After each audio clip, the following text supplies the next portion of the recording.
आलोक जी, इसका भी आप रिबटल देना चाहे दे सकते हैं, लेकिन एक प्रश्न आपसे सीधा ये भी करती हूं कि सिर्फ लोकतंत्र के जो वैल्यूज हैं, जो उसके सिद्धांत है, उस पे एक पक्ष के कमिटमेंट से संसद नहीं चलेगी। संसद चलाना सबकी जिम्मेदारी है। फला ने क्या कहा था, चिलाने ने क्या कहा था, लेकिन इन सबके बीच एक ऐसी धारणा अब लोगों में बन रही है कि चूंकि आप इलेक्टोरली यानी चुनावी तौर पर बीजेपी को नहीं हरा पाते हैं, तो संसद में हंगामा कीजिए, वेल में पहुंच जाइए, प्लकार्ड से कर रोज। मैं तो कहती हूं आलोक जी की कल्पना कीजिए, आपको भी शायद 10 घंटे नौकरी करनी पड़ती होगी प्रवक्ता के तौर पर। अभी आप पूरी शाम बैठेंगे कम से कम 6 घंटे हर चैनल पे, अपनी पार्टी को डिफेंड करेंगे, लेकिन सांसद अपने प्रतिनिधि जिन क्षेत्रों का करते हैं उसके प्रश्न नहीं पूछते हैं, वहां के मुद्दों को नहीं उठाते, बस नो कॉन्फिडेंस मोशन पर ही चर्चा होगी।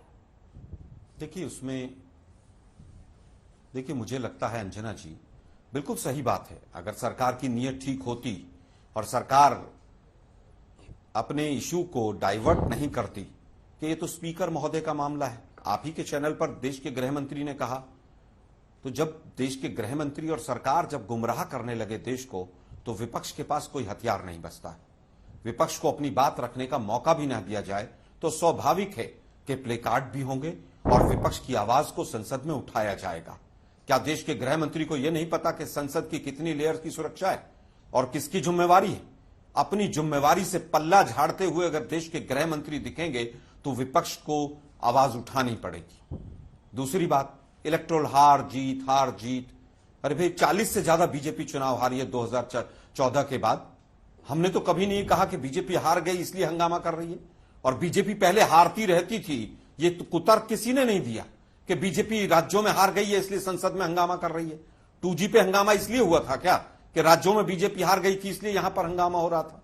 हम इन्हीं तीनों राज्यों में पिछली बार 2018 में जीते थे और बीजेपी तीनों में हारी थी और मोदी जी ही प्रधानमंत्री थे और भाजपा ही शासन कर रही थी यहां पर। लेकिन दुर्भाग्य है कि हर चीज को हार जीत से जोड़कर देखा जाता है। अब देखना यह होगा कि लोकतंत्र हारता है या जीतता है। 3 कृषि के काले कानून आए, 700 किसान यहां पर बैठे रहे, उनके पास भी इनकम टैक्स पहुंच गया था। कितने लोगों की 700 के ज्यादा किसानों की हत्या हुई, उसमें मैं हत्या शब्द इस्तेमाल कर रहा हूं कि किस तरह से सरकार के कुचक्र ने उनको मार दिया और उसके ऊपर चर्चा हुई थी क्या? उसको वापस ले लिया गया। 3 काले कानून आए, कोई चर्चा नहीं हुई किसी चीज के ऊपर। इतने बड़े बड़े इश्यूज आए, लेकिन ये सरकार भी, इनके प्रवक्ता भी और मीडिया का कुछ वर्ग भी इनको बचाने पर आ जाता है। आज तक उस सांसद को सस्पेंड नहीं किया गया जिसने पास दे दिए।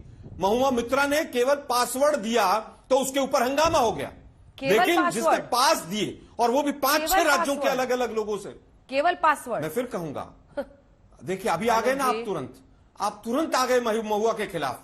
किसी के खिलाफ नहीं आए, आप सरकार को बचाने तुरंत आ गए। मैंने कुछ बात कही, आपने हो गया आपके पेट में फिर दर्द, सिद्ध कर दिया उस बात को। दर्द बड़ा पुराना है, सरकार को बचाने का काम करते हैं। आलोक जी आपका दर्द बड़ा मेरे पुराना दर्द नहीं है, ये पेट वाला जो दर्द है ना, ये पेट वाला दर्द ना, अगर किसी बीजेपी के सांसद ने पासवर्ड दिया होता तब भी ये मुद्दा उतना ही गंभीर होता।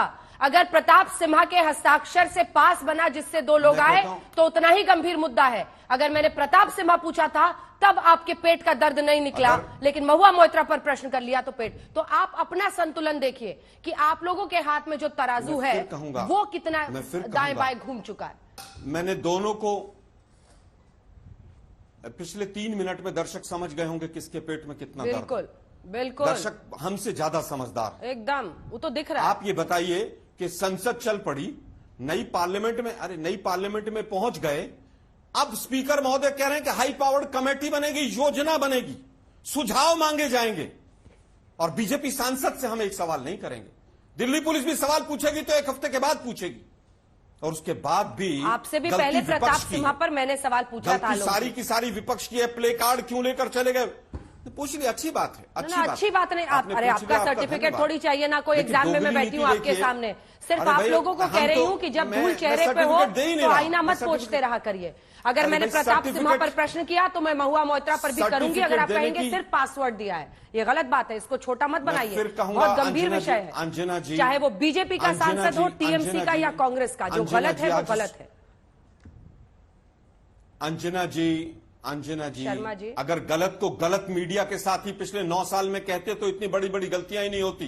पूरा देश जानता है। वापस मुद्दे पर आते हैं।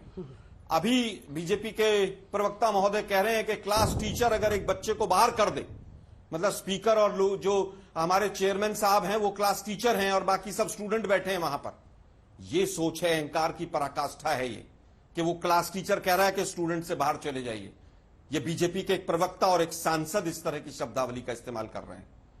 और ये एक बार नहीं हुआ है, ये दसियों बार एग्जाम्पल है। रमेश विधूड़ी के ऊपर क्या हुआ? कोई एक्शन हुआ आज तक? जिस दिन वो मैटर खत्म हो उसके बाद हिंदुस्तान के किसी चैनल ने उसके ऊपर डिबेट की हो कि उसके ऊपर कब एक्शन होगा? इतनी बड़ी बड़ी बातें वो संसद में बोलकर चला गया वो व्यक्ति, किस तरह की शब्दावली का इस्तेमाल नहीं हुआ? दूसरा सत्र आ गया, दूसरा सत्र समाप्त होने को आ गया, किसने एक्शन लिया उसके ऊपर? केवल इसलिए कि वो भाजपा के सांसद हैं। हम लड़ रहे हैं, हम अंग्रेजों से भी लड़े थे और भाजपा की कुरीतियों से भी लड़ेंगे। और जो उनका साथ देगा, हम अगर वो गलत साथ देगा तो उसके ऊपर भी प्रश्न चिन्ह उठाएंगे। सीबीआई के डायरेक्टर को आज तोता वाली बात कह रहे हैं आप। सीबीआई के डायरेक्टर को पेंशन नहीं मिल रही।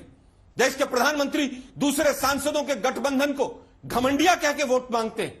ये स्तर हो गया है देश के प्रधानमंत्री का।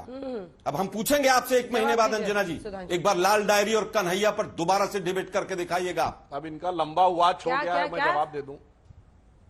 क्या क्या क्या क्या बोला उन्होंने? लास्ट लाइन नहीं सुन पाई मैं आलोक जी के। एक सेकंड आ रही हूं सुधांशु जी। क्या क्या बोले? मैंने कहा कि लाल डायरी और कन्हैया के हत्यारों पर, हाँ। मैं रिपीट कर रहा हूं, हम चाहते हैं हिंदुस्तान का मीडिया, जो मोदी जी ने विषय उठाकर राजस्थान में वोट मांगे थे, और जो एंकर्स हमसे सवाल पूछते थे, हम उम्मीद करेंगे कि उन्हीं के ऊपर दोबारा से डिबेट होंगी, खूब डिबेट्स होंगी। और जिस दिन रमेश विधूड़ी का बयान आया था उस दिन भी आज तक पर बहस हुई थी। हम उम्मीद मैं तो करेंगे। बार बार कह रही हूं सर, पट्टी उतारिए आंखों से। मैंने कहा उस दिन के बाद पट्टी उतारिए आंखों से, आपको सब साफ दिखेगा। के बाद की शब्द, मैं तो इंतजार कर रही हूं कि आपकी पार्टी का कोई नेता प्रवक्ता बताए कि नीतीश कुमार ने जो विधानसभा में, एक सेकंड, विधानसभा में, विधान परिषद में बोला, जिस तरह की भाषाई हिंसा का उन्होंने इस्तेमाल किया। ऑडियो नीचे कीजिए। अब आप लगातार बोलेंगे तो फिर आपको मैंने बोलने दिया पूरा, आपको मैंने पूरा बोलने दिया। अब आप बीच में ना चिल्लाएं, अब आप बात सुने। जब आरोप लगाएं तो वापस जवाब सुनने की भी हिम्मत रखें। मैं तो इंतजार कर रही हूं। आवाज नीचे कीजिए। नीतीश कुमार, बिहार के मुख्यमंत्री, रमेश विधूड़ी पर मुझे गर्व है कि मेरे चैनल ने खुलकर डिबेट किया और हम करते रहेंगे।